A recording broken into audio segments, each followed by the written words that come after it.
네, 여러분 안녕하십니까. 미국 경제 어제와 오늘 그리고 내일까지 만나보겠습니다. 본격 미국 주식 라이브쇼 한밤의 미주라. 자, 2부로 시작하겠습니다. 저는 오진석이고요. 이번에도 당연히 이채린 캐스터와 함께하도록 하겠습니다. 자, 1시간 동안 저희가 첫 방송 숨가쁘게 달려왔는데 네.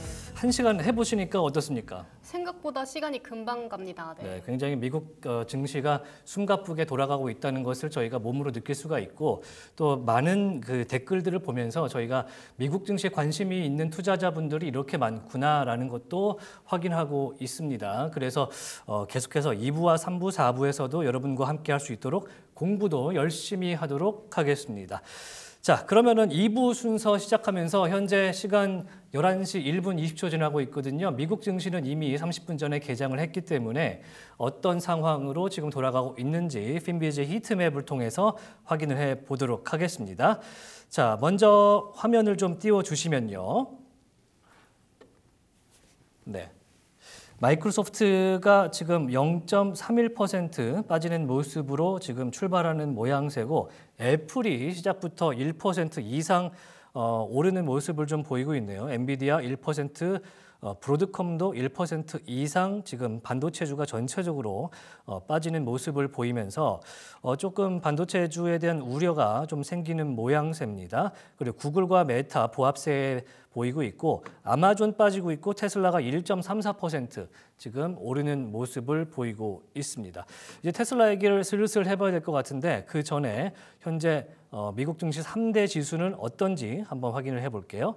자, 지금 다우존스가 0.36% 빠지는 모습이고요. S&P 500이 마이너스 0.12% 빠지고 있고 유일하게 지금 기술주 기반의 테크주 기반의 나스닥이 0.06% 오르고 있습니다. 소형주 기반의 러셀 2000 0.01% 오르고 있는데 지난주 금요일에는 러셀 2000이 좀 좋은 모습을 보였었거든요.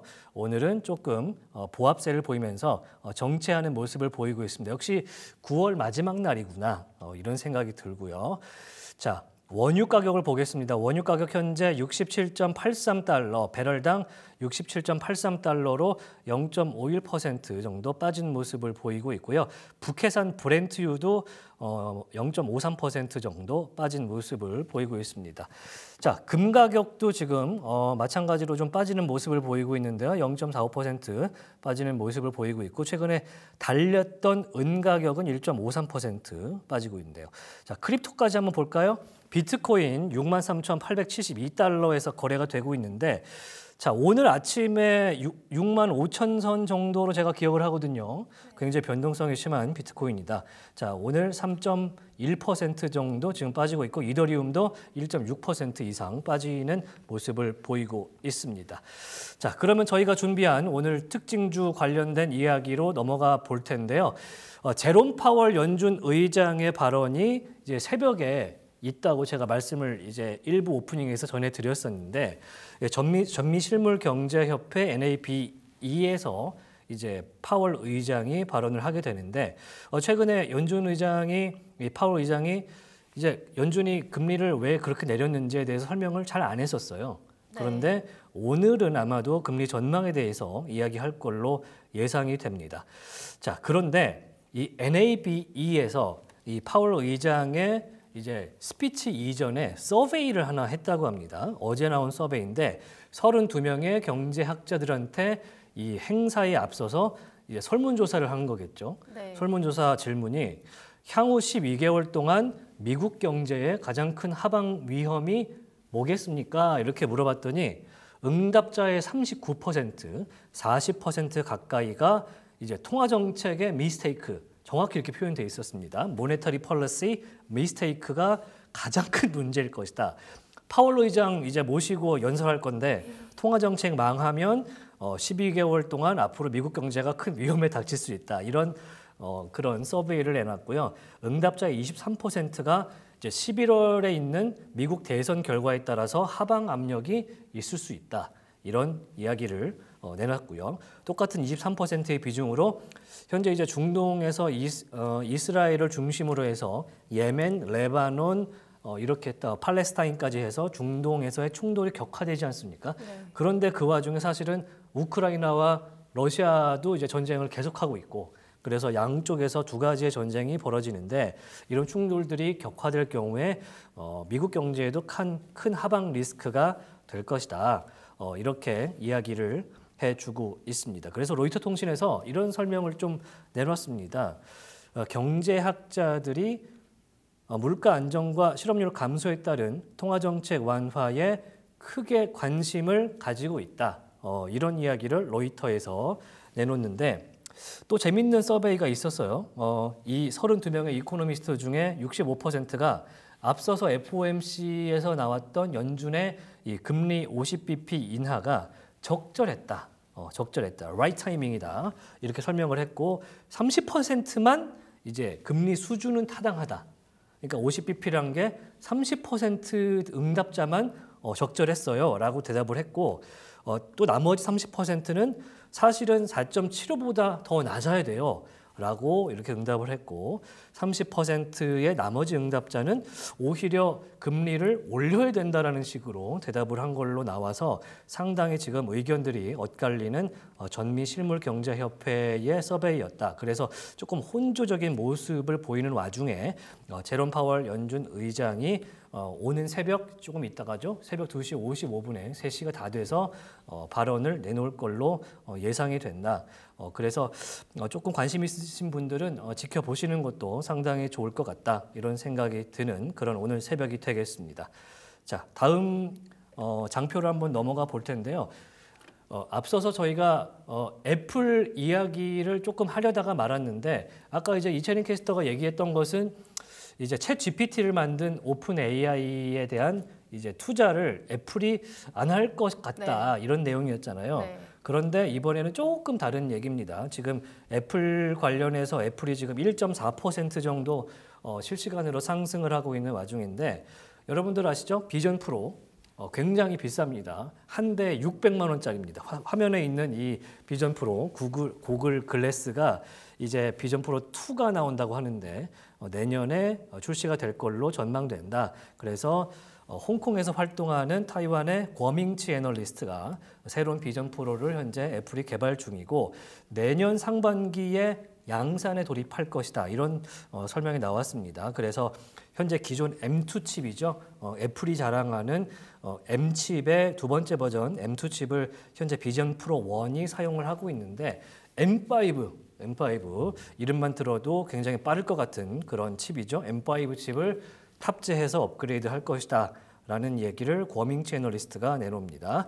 특히 이 비전 프로가 지금 애플이 아이폰 16 시리즈를 내놓고도 제대로 써먹지 못하고 있는 애플 인텔리전스를 탑재해서 훨씬 더 빠르게 대응할 것이다. 이거 약간 우리가 메타 커넥트 2024 얘기를 조금 이따가 하기도 할 건데 그거 얘기할 때 할 것 같아요. 그 AI와 연동해서 뭔가 화면을 본다는 거를 요즘 그 IT 업체들이 상당히 선호하는 것 같은데 역시 이걸 탑재할 것이다. 이런 얘기가 됩니다. 근데 이채린 캐스터는 한번 생각을 해보시겠어요? 만약에 지금 나온 디자인을 권밍치 애널리스트가 얘기한 것처럼 똑같이 2가 나온다. 네. 근데 메타 커넥트 2024를 보셨잖아요. 네. 그 그림을 그 오라이언 안경을 보셨잖아요. 네. 그걸 보면은 사실 어떤 거에 손이 좀 더 갈 것 같습니까? 전 메타 거에 좀 더 손이 갈 것 같습니다. 메타 거에 좀 더 손이 갈 것 같죠. 네. 실제로도 이제 애플 비전 프로가 1이 나왔을 때 상당히 좀 혹평 아닌 혹평을 받았던 것이 이 답답하고 무겁다라는 이야기가 있었는데 과연 비전 프로 2는 어떤 모습을 보일지 애플에 대해서 그런 기대감을 갖게 하는 그런 권밍치 애널리스트의 리포트가 나왔다는 점 한번 설명을 해드리고요. 자, 애플 봤으니까 지금 또 1.4% 이상 오르고 있는 테슬라 지금 오르고 있습니다. 테슬라의 기대감에 대해서는 뭐 이루 말할 것이 없겠죠. 테슬라 이야기 혹시 준비한 거 있으면 혹시 전해줄 수 있을까요? 네, 제가 조사한 자료가 있는데 한번 설명해 보겠습니다. 좋습니다. 네. 테슬라 소식 전해드리겠습니다. 테슬라는 다음 주에 3분기 인도를 시작하고 이번 달 말에는 로보택시 행사가 열리면서 액션이 가득한 10월을 시작할 예정입니다. 월가 일부에서는 이를 통해 자율주행 제조업체가 실적 반전을 위해 큰 진전을 이루고 있음을 보여줄 것으로 보고 있습니다. 웨드부시 애널리스트 다니엘 아이브스는 금요일 메모에서 이번 3분기 실적은 강화된 배경과 AI 완전 자율주행 분야의 주요 혁신이 회사를 발전시키는 턴어라운드 스토리에 힘입어 올바른 방향으로 나아가는 중요한 단계가 될 수 있겠다고 말했습니다. 테슬라는 아마도 수요일 아침에 3분기 인도량을 보고할 것으로 예상됩니다. 월가는 약 46만 2천 대의 인도량을 예상하지만 일부에서는 47만 대를 넘을 것으로 예측하고 있습니다. 전기차 제조업체의 3분기 실적은 중국의 경기 침체로 수요가 감소한 상반기의 난항을 겪은 후 개선될 것으로 예상되고 있습니다. 그러나 중국은 억눌린 수요와 유리한 리스 및 금융 조건에 힘입어 3분기에 테슬라의 스타 오브 더 쇼가 될 것이라고 예상된다고 웨드부시가 전했습니다. 하지만 월가의 모든 사람들이 테슬라의 납품에 대해 같은 수준의 낙관론을 공유하는 건 아닙니다. 도이치방크의 애널리스트들은 전기차 제조업체가 적어도 월스트리트의 기대치를 충족할 것으로 예상하며 3분기에 약 46만 2천 대의 인도량을 예상한다고 말했습니다.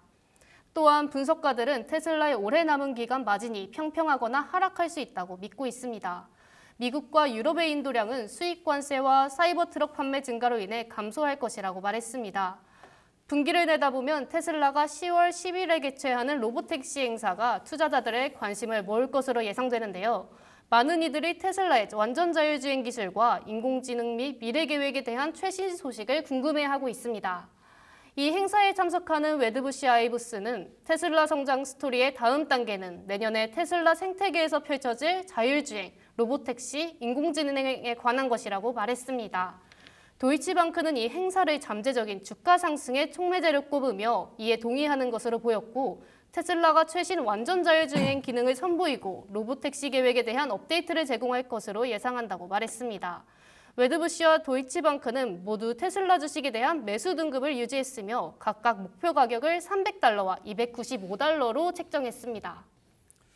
테슬라에 대한 기대치가 이제 업계와 투자자들 사이에 상당히 지금 많은 것 같은데 조금 전에 제가 이제 보여드렸던 장표, 이채린 캐스터와 함께 봤던 그 장표를 보면 지금 위 로봇이라는 포스터가 있잖아요. 이제 로스앤젤레스 워너브라더스 스튜디오에서 열리게 되는데 저도 한 장 받아봤으면 하는 그런 소망이 사실 있기도 한데 요게 이제 테슬라 투자하시는 분들 사이에서는 되게 좋은 의미를 담고 있는 포스터다. 단순한 그림이 아니더라고요. 네.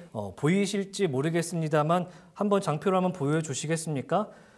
지금 보면은 렌즈가 있어요. 일단 렌즈가 이제 위 로봇이라는 레터링 아래에 있는데 거기 안에를 이제 자세하게 보시면은 10, 10, 10, 10 이렇게 반복된 숫자가 있어요. 이거에 대한 의미를 테슬라 투자자분들이 상당히 부여하시던데 이게 이제 기존의 컴퓨터 언어지 않습니까? 1001 막 이렇게 맞아요. 표현되는 게 이게 이제 렌즈를 통해서 세상 밖으로 나온다. 그러니까 굉장히 큰 의미를 담은 발표가 있을 것이다. 특히 보면은 이제 로스앤젤레스 워너브라더스 스튜디오에서 개최되는 이 행사의 날짜가 언제입니까? 10월 10일이죠. 10월 10일이잖아요. 네. 1010이잖아요. 네. 그래갖고 이걸 다 맞췄다. 그래서 굉장한 의미가 있는 그런 날짜가 될 것이고 기대해 봄직하다라는 이야기를 꺼내들고 있는 거죠. 최근에 월스트리트에서 46만 2천 대를 3분기에 인도했을 것이라고 지금 전망하고 있는데 각종 지금 증권사들이나 금융사들에서는 그걸 뛰어넘을 것이다. 그래서 역대 세 번째 분기 최대치를 기록할 것이다. 이런 이야기가 나오고 있고요. 특히 앞서서 이제 얘기를 해주셨겠지만 중국에서는 지금 테슬라를 사는데 5년 할부를 하면 무이자를 할 수가 있다 그래요. 굉장히 부러운데 혹시 뭐 중국 분들 중에 테슬라 못 사신 분들은 무이자 지금 하시면 될 것 같은데 10월 말까지 이 프로모션을 연장했다고 하고 그런데 또 유의미한 게 이 FSD와 AI 관련 내용이 있을 것이다라는 내용이 나오면서 이 모든 것이 분위기를 지금 끌고 가면서 테슬라에 대한 지금 상승세 그리고 전망치를 좋게 보고 있다. 이런 내용을 내놓고 있는 것이죠. 그런데 제가 이제 밑에다가 하나 더 노랗게 써놓은 게 있어요.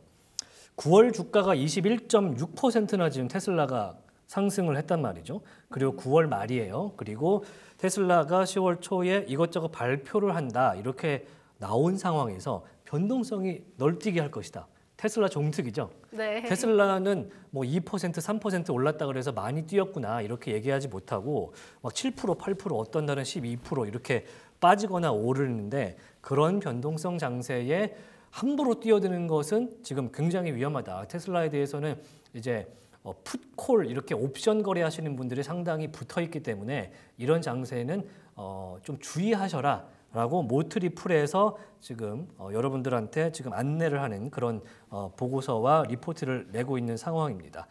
조금 전에 이제 웨드부시의 댄 아이브스 얘기하셨잖아요. 네. 댄 아이브스가 이제 테슬라 좋아하시는 투자자분들 사이에서는 굉장히 선지적인 인물로 가이던스라든지 전망치라든지 좋은 이야기를 많이 해주시는 분인데 월가 컨센 당연히 상회할 것이고 46만 5천 대에서 47만 대 인도까지 예상하고 있다라고 하는데 댄 아이브스가 맨날 하는 얘기가 있습니다. 나를 믿지 말고 기술을 믿어라. 기술을 믿고 투자를 해라. 그렇기 때문에 여러분들도 테슬라 투자하시는 분들이 있으시다면 뭐 웨드부시라든지 금융사들의 전망도 중요하지만 얼마나 FSD나 이 뭐랄까 로보택시라든지 여기서 내놓는 테슬라 봇과 같은 신기술들이 얼마나 실생활에 빨리 적용이 될 수 있느냐 이것도 확인해 보시는 것이 좋을 것 같습니다. 그래서 웨드부시가 $300 아웃퍼폼 의견 냈고 현재 목표 주가 $300로 냈다. 이 얘기 아까 해주셨고요. 또 하나 제가 좀 정리를 해보면은 CFRA 게런 넬슨에서는 그런데 조금 부정적인 내용을 내놓기도 합니다. 일단 이 로스앤젤레스에서 10월 10일 날 벌어지는 이 위 로봇 행사 자체가 제가 반복해서 말씀드렸는데 어디서 열린다고요? 워너브라더스 스튜디오. 네. 영화사 스튜디오에서 열려요. 그래서 이슈 메이킹을 위한 할리우드식 연출이 나올 것이다. 그래서 최근에 랜들리가 이제 테슬라 이벤트 직전에 나타나는 전형적인 패턴에 불과하다.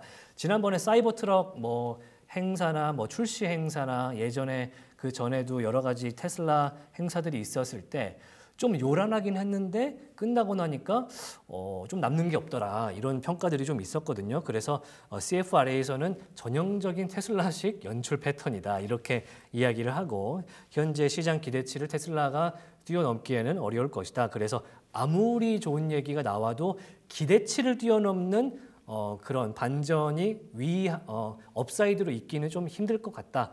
이런 얘기가 좀 나오고요.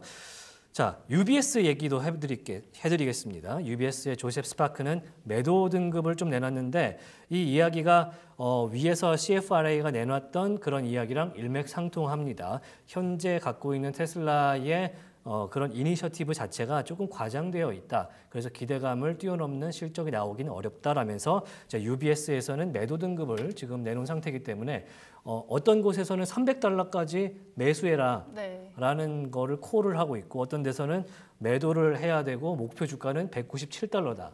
그러면 주가의 그 목표 차이가 지금 $100가 넘잖아요. 네. 굉장히 큰 갭이기 때문에 여러분들 상당히 주의해야겠다.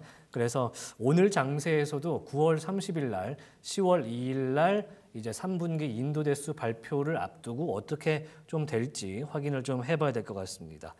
자, 올무지개님께서 지금 유튜브에서 전각 후약 가려나요? 이렇게 말씀하시는데 지금까지는 이제 오전장에서는 테슬라가 잘 가고 있습니다만 오후에서 어떤 모습으로 나타날지는 끝까지 봐야 될 것 같다. 이런 생각이 좀 들고요.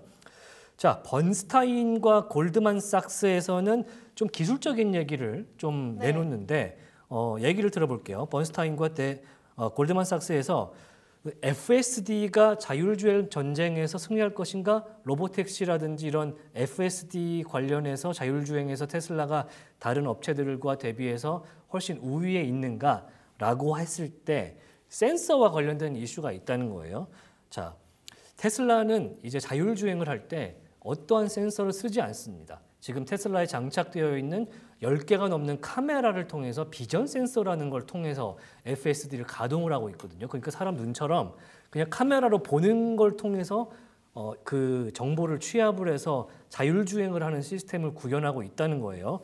그런데 이제 안정적인 로보택시를 하려면 그걸로 되겠느냐라고 골드만삭스와 번스타인에서 이야기를 지금 하고 있는 겁니다. 그래서 골드만삭스에서 목표 주가를 $230로 가지고 있고 중립 의견을 냈습니다. 그러니까 팔거나 사라는 의견은 아니지만 현재 조금 더 지켜볼 필요가 있다.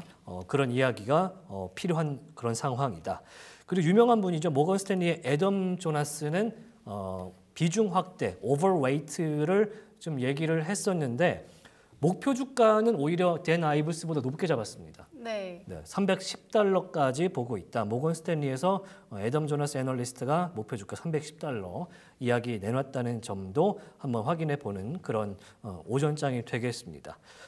상당히 좀 기대가 되는 그런 테슬라의 10월 2일 수요일이죠. 내일 모레 장이 될 텐데 조금 저희도 추적 관찰을 좀 하는 편이 좋겠다 이런 생각이 듭니다. 뭐 테슬라 이야기는 여기까지 하면 좋을 것 같은데 자 오늘 사실 장 전에 굉장히 많은 이야기가 나왔던 것이 유럽 그 증시에서 지금 스텔란티스와 폭스바겐에 대한 이야기가 무수하게 쏟아졌던 오늘 장 전장이었습니다. 왜냐하면 지금 독일 자동차 업계가 엉망진창이다. 그래서 대부분의 독일 유럽 자동차 업체들의 목표 주가가 하향되고 있고 매출 목표와 이제 주당 순이익 목표가 하향되고 있습니다. 자, 오른쪽에 사진 보시면 BMW와 메르세데스 벤츠가 있고 폭스바겐이 있습니다. 이 3사 모두 최근에 목표 주가는 물론이고요. 이제 매출 전망까지 하향을 했는데 어제 폭스바겐이 2024년 올해 말까지 올해 매출 전망을 올해 두 번째로 조정을 했습니다. 그래서 기존에 이제 3,220 유로 정도 됐었는데 이거를 3,200 유로로 하향 조정을 했고요. 올해 안에 인도할 전망 대수를 900만 대에서 인도량을 훨씬 더 낮게 잡았다. 그래서 지난해에 924만 대를 폭스바겐 그룹이 인도를 했었는데 이게 한 24만 대 정도 빠진 거죠. 그래서 전체적으로는 한 3% 정도 지난해에 인도했던 차량 대수보다 줄여서 잡아야 되는 그런 상황으로 지금 공식 발표를 한 상황입니다. 특히 영업이익률이 조금 많이 빠지는 모습을 보였어요. 6.5에서 7% 정도 올해 예측을 폭스바겐에서 내놨었는데 이거를 5.6%까지 영업이익률을 내려 잡았습니다. 그래서 전체적으로는 지금 폭스바겐이 좋지 않다. 그래서 메르세데스가 지난주에 2달 만에 영업이익률을 목표를 하향시켰었거든요. 특히 또 BMW도 이번 달 초에 판매와 수익 목표 둘 다 하향 조정을 했었는데 이번에는 폭스바겐이 올해 매출 전망과 이익 전망을 모두 조정하는 그런 사태를 그런 보였고요. 특히 또 스텔란티스, 뭐 지프라든지 어떤 회사인가요? 뭐 여러 가지 회사들을 갖고 있는 스텔란티스, 미국의 크라이슬러도 갖고 있죠. 이 자동차 회사도 이제 유럽 시장에서 상당히 고전하면서 지금 폭락하는 유럽장에서의 모습을 또 보였습니다. 그래서 지금 폭스바겐까지 매출 전망이 좋지 않다면 독일 자동차 업계, 유럽 자동차 업계가 전체적으로 내려앉는 모양새를 보이게 된다. 이제 폭스바겐 그룹이 부진하다는 것이 상당히 의미가 있다고 저는 개인적으로 생각을 하는 게 조금 전에 장표에 보시면은 폭스바겐을 제가 말씀드렸는데 폭스바겐 산하에 있는 자동차 업체가 무수히 많습니다. 뭐 폭스바겐도 있고요, 아우디도 있고요, 세아트도 있고, 스코다, 벤틀리, 부가티, 람보르기니, 포르쉐, 듀카티, 뭐 스카니아, 만트럭 이렇게 해서 굉장히 많은 회사들이 지금 폭스바겐 그룹 안에 유럽에서 지금 본사를 거점을 두고 팔리고 있는데 모두 지금 상태가 좋지가 않다. 라는 의견을 내놓고 있어서 UBS에서는 매도 의견을 계속해서 유지하고 있는 걸로 지금 보도가 되고 있습니다. 자, 조금 전에 테슬라 관련 이야기를 좀 전해드렸는데 이번에는 조금 속도를 좀 늦추면서 일론 머스크 얘기를 조금 전해드릴 필요가 있어서 요거는 오늘자 뉴스입니다. 오늘자 블룸버그 뉴스를 제가 미리 조금 조정을 해왔습니다. 요거까지 하고 이제 이채린 캐스터와 함께 다른 이야기를 한번 해볼 텐데요. 일론 머스크가 지금 SEC, 미국 증권거래위원회에 지금 기소를 당한 상태라는 점 혹시 아시나요? 전 이 뉴스 못 봤습니다. 네, 지금 트위터와 지금 테슬라의 이제 주가 관련한 이슈로 SEC가 지금 일론 머스크에 대해서 소환 조사를 하고 지금 잘못됐다라는 이야기를 하고 있는데 일론 머스크가 약간 괴짜인 것이 앞서서 SEC가 일론 머스크 이제 테슬라 CEO한테 와라 이렇게 얘기를 했더니 나 로켓 발사하는 거 보러 가야 되는데 이렇게 하고 가질 않았어요. 그래갖고 트위터 인수 과정에서 증권법과 공시 의무를 위반했다는 SEC의 이 조사에 지금 불응을 한 상태입니다. 그래갖고 좀 문제가 되고 있는데 이번에 일론 머스크가 10월 3일 날 예정된 조사에 일론 머스크가 등판할 것이다. 출석할 것이라는 변호인단의 소식이 나왔습니다. 좀 아이러니하지 않습니까?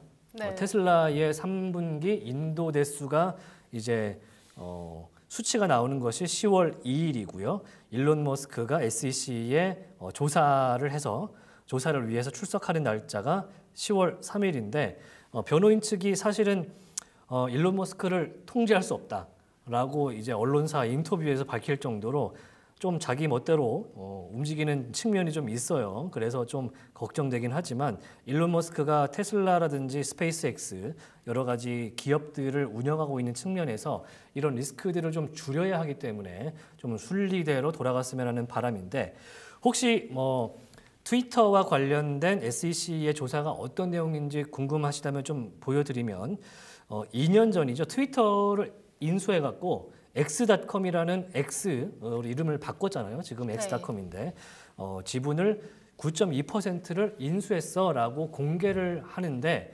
이게 공시를 해야 되는 날짜가 지난 이후에 했고요. 그리고 그 당시에 트위터는 상장사였기 때문에 트위터에 이제 주식 가격이 막 변동이 있었는데 이것 때문에 SEC가 일론 머스크 측에 어떤 일이냐 해명을 하라라고 해서 이제 공시 요청을 했는데 그 당시 해명문에는 트위터를 살 계획이 없다라고 썼다고 합니다. 그런데 실제로는 트위터 지분을 9.2%를 인수했다고 공개를 그냥 해버리는 바람에 문제가 돼서 지금 이게 증권법과 공시 위반을 한 것이다 라면서 지금 2년째 일론 머스크를 SEC가 지금 조사하고 있는 그런 상황이다. 이렇게 설명을 해드리겠습니다. 그래서 이번 주가 고용지표 관련돼서 이제 논팜, 비농업 부문 관련한 이야기도 있고 여러 가지 연준 인사들의 스피치가 예정돼 있다고 말씀을 드렸었는데 이렇게 보고 나니까 이번 주는 테슬라와 일론 머스크의 한 주가 될 수도 있겠다. 이런 생각도 듭니다. 그렇게 해서 일론 머스크의 법정 리스크까지 한번 확인을 해봤고요. 자, 저희가 이제 오늘 4부까지 이어지기 때문에 여러 가지 소식들을 준비했었는데 아까 1부에서 전해드리지 못했던 이철인 캐스터와 심도 있게 논의할 오늘자 이슈를 좀 확인을 해 보도록 하겠습니다. 자, 이철인 캐스터 아까 테슬라 이야기도 해주셨는데 네. 사실 계속해서 이 증시에 좀 부담이 되는 그런 이슈가 있다면 보잉 이슈인 것 같기도 합니다. 네. 보잉이 계속해서 이제 파업을 하면서 노조에서는 보잉 입장에서 받아들일 수 없는 요구를 하고 네. 보잉도 그 노조의 요구를 받아들일 수 없는 수준으로 지금 이어가고 있는데 어떻게 되는 겁니까 지금? 지금 계속해서 협상이 안 되고 있는 중입니다. 네. 그러면 그 보잉 관련된 임금 협상 진행 상황을 조금 설명을 좀 부탁을 드려도 되겠습니까? 네, 지금 제가 준비해온 보잉 소식 전해드리겠습니다. 네. 국제기계 항공우주 노동자협회 IM은 금요일 늦게 보잉의 임금 협상이 결렬되었으며 현재로서는 추가 협상 일정이 예정되어 있지 않다고 전했습니다. IM은 X에 게시한 글에서 우리는 회사와의 직접 또는 중재를 통한 대화에 열려 있습니다라고 밝혔습니다. 보잉은 대표 직원과의 관계를 재설정하는 데 전념하고 있으며 가능한 한 빨리 합의에 도달하고 싶다고 회사 대변인이 이메일에서 말했습니다. 2008년 이후 처음으로 노조가 파업을 단행하면서 시애틀 지역과 오리건주 포틀랜드에서 근무하는 보잉 근로자 3만 2천 명 이상이 9월 13일에 파업에 돌입했습니다. 보잉사의 베스트셀러인 737 맥스를 포함한 항공기 모델의 생산이 중단됐습니다. 노조는 40% 급여 인상과 10년 전 계약에서 삭제된 확정급여형 연금의 복원을 요구하고 있습니다. 보잉은 월요일에 파업 노동자들에게 최고이자 마지막이라고 묘사하는 개선된 제안을 했는데요. 이는 노동자들에게 4년 동안 30%의 급여 인상과 성과 보너스를 복원하는 내용이었지만 노조는 조합원을 대상으로 한 조사 결과 이 금액은 충분하지 않다고 밝혔습니다. 네. 이제 보잉이 지금 현재 주가가 이제 주당 153달러로 지금 확인이 되고 있습니다. 오늘자 미국 증시에서는 2% 정도 지금 빠진 채 거래가 되고 있다는 점 확인을 해드리는데 제가 지금 미국 증시 상황을 조금 확인을 해보니까 조금 전에 저희가 테슬라 얘기를 1% 이상 오르고 있다. 네. 장 초반에 그렇게 보였다라고 설명을 해드렸는데 테슬라 얘기와 일론 머스크의 부정적인 이제 조사 소식을 전해드리는 와중에 하락 반전됐어요. 그래서 지금 주당 260달러 13센트에서 움직이고 있고 지금 0.15% 빠진 채 움직이고 있다는 설명을 좀 드리겠습니다. 엔비디아가 1% 이상 지금 마이너스로 지금 빠진 채 보이고 있고요. 애플이 1.45% 정도 지금 상승하는 모습을 보이고 있어서 지금 애플이라든지 알리바바라든지 핀두어더 같은 중국과 관련된 가능성이 있는 그런 주식들이 조금 더 오르고 있다. 특히 지금 핀두어더, 알리바바, 애플은 왜 오르냐? 애플의 상당수의 지금 매출이 중국에서 나오지 않습니까? 또 중국의 이제 생산 거점이 있기도 하기 때문에 애플이 중국의 경기 부양책에 영향을 좀 받지 않는가라는 생각이 들면서 지금 1.4% 이상 애플이 오르는 모습을 보이고 있고요. 특징적으로는 슈퍼마이크로 컴퓨터, 슈마컴이 0.75% 오르고 있는데 슈마컴은 최근에 지금 미국 법무부로부터 내부 거래라든지 지금 힌덴버그 리포트를 통해서 좀 회계에 관련된 문제가 지금 조사가 되고 있다 이런 보도가 나와서 지난주에 상당히 큰 폭으로 빠졌었는데 이번 주 들어서는 오늘 월요일장에서 0.7% 반등하는 모습을 보이고 있습니다. 반면에 마이크론, 좋은 실적을 냈던 마이크론은 3.47% 정도 빠지는 모습을 보이면서 엔비디아, 마이크론 그렇게 반도체 섹터에서 약한 모습을 좀 보이는 그런 모습을 현재 오전장에서 장 초반 연출을 하고 있다 이렇게 설명을 드리겠습니다. 지금 화면으로 지금 히트맵을 보시면은 확인하실 수가 있겠습니다. 자, 리캡 앤 이슈로 다시 한번 돌아가 볼게요. 자, 월마트 얘기가 또 나왔는데 지금 월마트 같은 경우에는 지금 소비재이기 때문에 조금 반등하는 모습을 보였었거든요. 근데 반독점 조사 때문에 좀 문제가 되고 있다. 이런 이야기가 나오네요. 이 내용이 어떤 걸까요? 지금 로이터가 확인한 법원 문서에 따르면 월마트 소유의 플리카트에서 운영되는 온라인 판매업체 3개가 인도의 반독점 감독기관을 상대로 소송을 제기했다고 합니다. 네, 지금 상당히 어려운 내용인데 지금 최근에 미국 법무부라든지 FTC, 페어 트레이드 커미티 그러니까 반독점 기구죠. 공정거래위원회인데 미국 공정거래위원회에서 이 반독점과 관련된 이야기가 계속해서 나오고 있기 때문에 10월 증시에서도 내일부터 시작되는 10월 증시에서도 반독점 조사 관련 이슈는 계속될 걸로 그렇게 확인이 되고 있습니다. 자, 리캡 앤 이슈 다음 이야기로 가볼 텐데 이번에는 시가총액 10위 안에 들어있는 일라이 릴리 관련된 이야기예요. 미국 식품의약국 안전청이죠. 예, FDA 이름이 좀 어렵네요. 식품의약국 안전청 FDA에서 일라이 릴리의 셀퍼카티닙을 RET 돌연변이가 있는 진행성 또는 전이성 수질성 갑상선암 사용을 승인했다. 그러니까 간단히 얘기하면 갑상선암을 치료하는데 일라이 릴리의 신약을 승인했다 이 얘기죠. 네, 맞습니다. 설명해 주시겠습니까? 네, 제가 짧게 가지고 왔는데요. 미국 식품의약국은 FDA 승인 검사에서 RET 돌연변이가 발견되고 전신 치료가 필요한 2세 이상의 진행성 또는 전이성 수질 갑상선암의 성인 및 소아 환자를 대상으로 일라이 릴리의 셀펄카티닙 또는 레테브모의 기존 승인을 부여했다고 발표했습니다. 셀펄카티닙은 2020년에 12세 이상 환자에 대해 이 적응증에 대해 신속 승인을 받았습니다. 2024년 5월 29일 FDA는 2세 이상의 소아 환자에 대해 이 적응증에 대한 신속 승인을 부여했습니다. 네.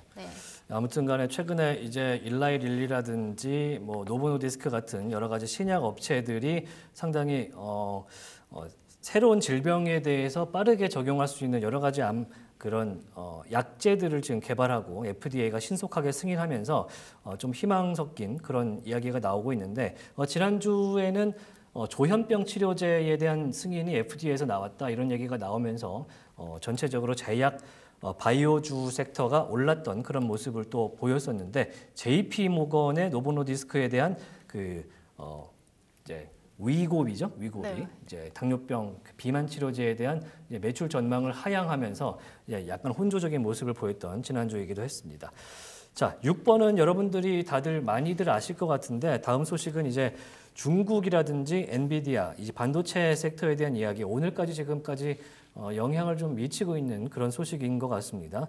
중국 정부가 자국 기업에 엔비디아 칩을 구매하지 않도록 권고를 했다. 이런 내용이 나와서 엔비디아 주가, 반도체 섹터가 모두 하락하는 그런 모습을 보였는데 요거 좀 풀어주셔야 될 것 같습니다. 네, 제가 이 소식도 가지고 왔는데요. 네. 블룸버그는 금요일에 중국 정부가 자국 반도체 사업을 육성하고 미국의 규제로 인한 영향을 완화하기 위해 중국 기업의 엔비디아 칩이 아닌 중국에서 생산된 인공지능 칩을 구매하도록 압력을 가하면서 엔비디아의 주가가 하락했다고 보도했습니다. 자국 반도체 구매 압력은 중국 정부가 미국과의 무역 분쟁 속에서 국내 반도체 사업을 육성하려는 가운데 생겨났습니다. 중국 정보기술부는 AI 모델을 개발하고 운영하는 데 사용되는 엔비디아의 H20 시리즈 칩을 특별히 지적하며 국내 기업은 해당 칩을 구매해서는 안 된다고 밝혔습니다.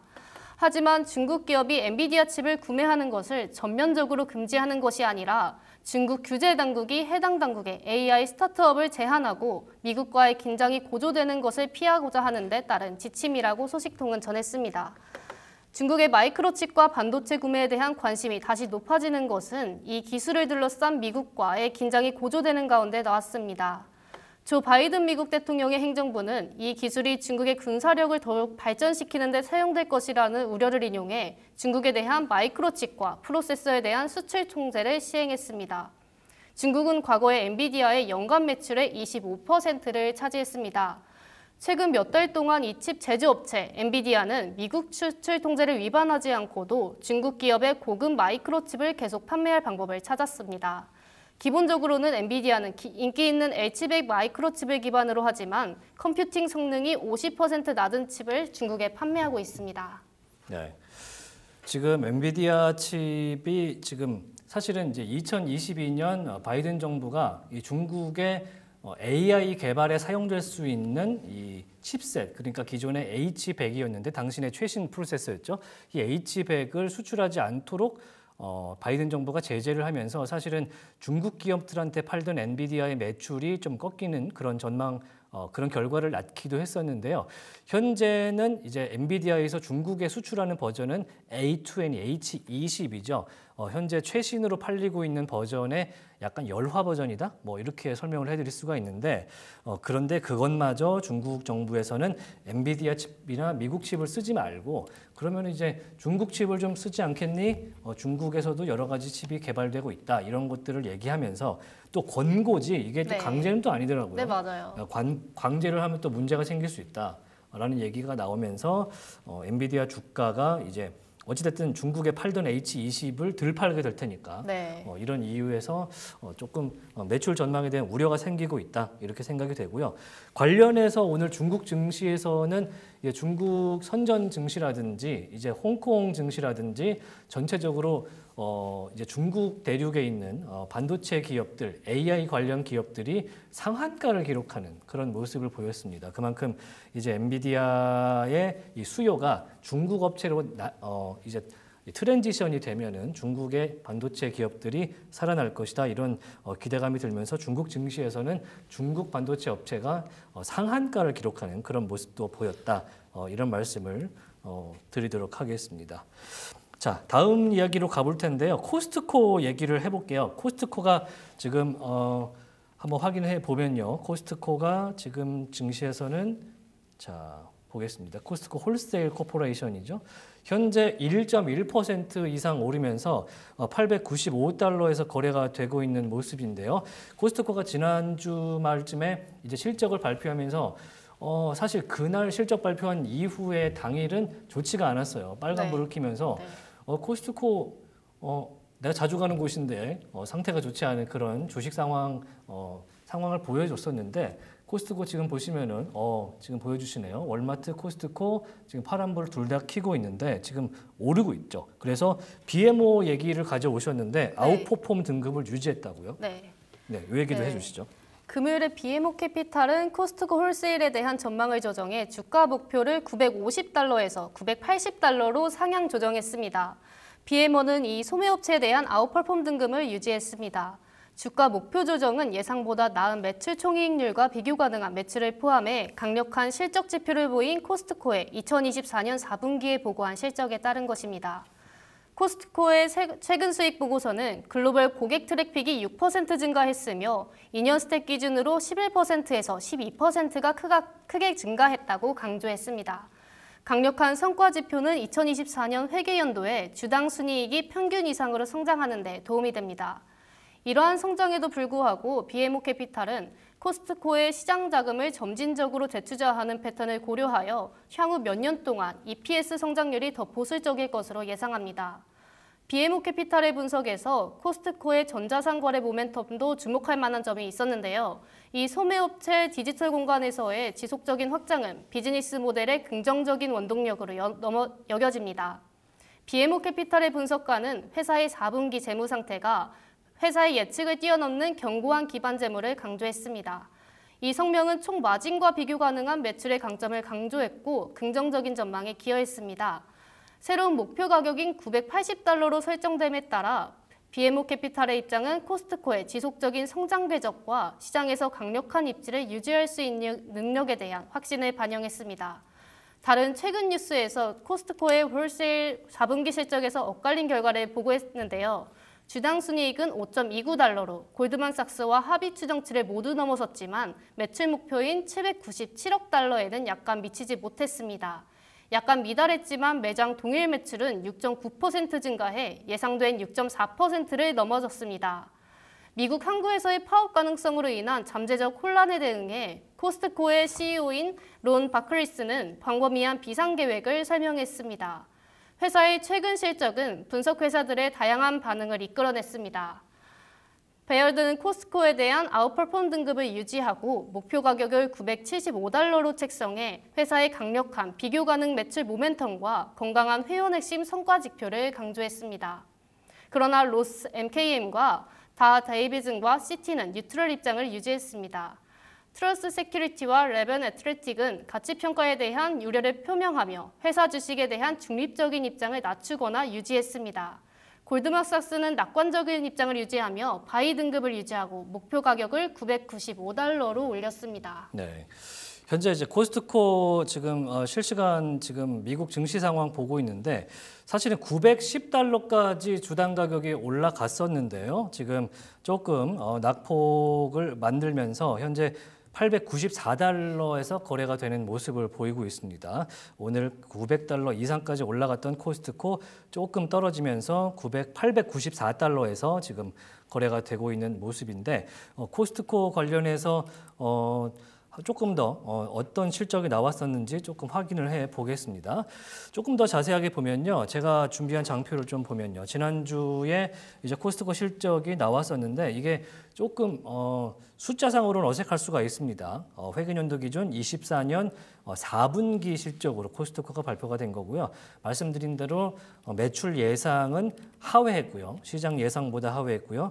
주당 순이익이 상회한 모습을 보이면서 코스트코에 대한 어떻게 해석을 해야 되지? 이런 이야기가 나왔던 그런 매출이었고 그런데 이제 이 혼조적인 실적 아래로 보시면 전자상거래 매출이 19% 가까이 올랐고 동일 매장 매출이 전체 5.4%가 증가했고요.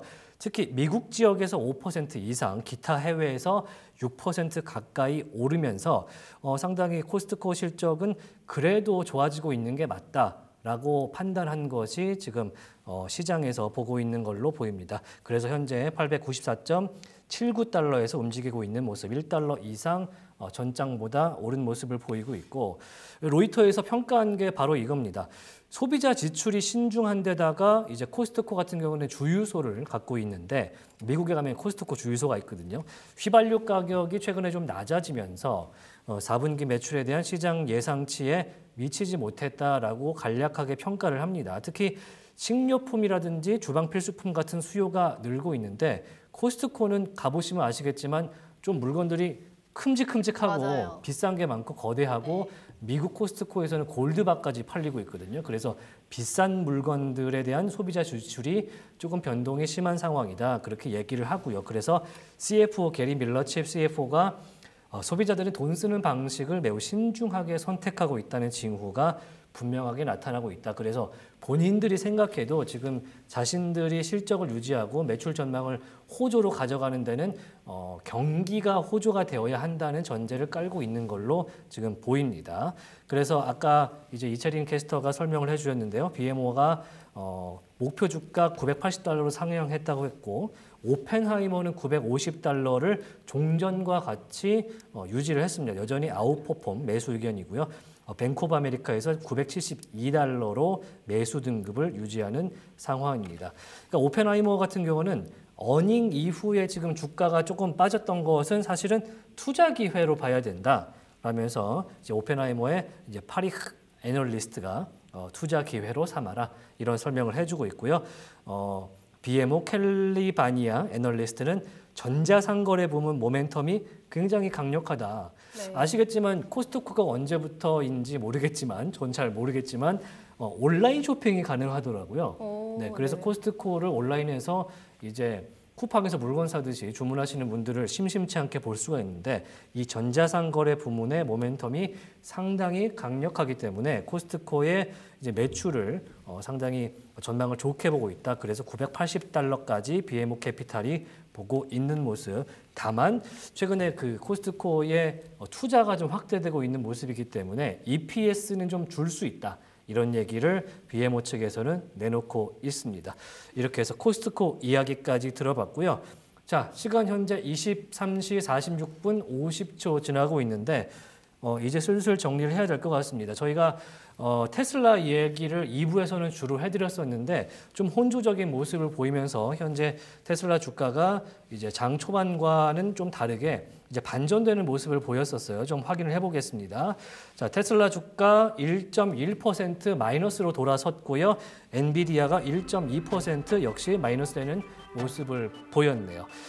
자, 미국 경제의 어제와 오늘, 내일까지 알아보는 한밤의 미주라 또 한 번의 시간 2부가 모두 끝났습니다. 저희는 3부에서 조금 더 여유로운 모습으로 돌아오도록 하겠습니다. 자, 2부 함께해 주셔서 대단히 고맙습니다. 안녕!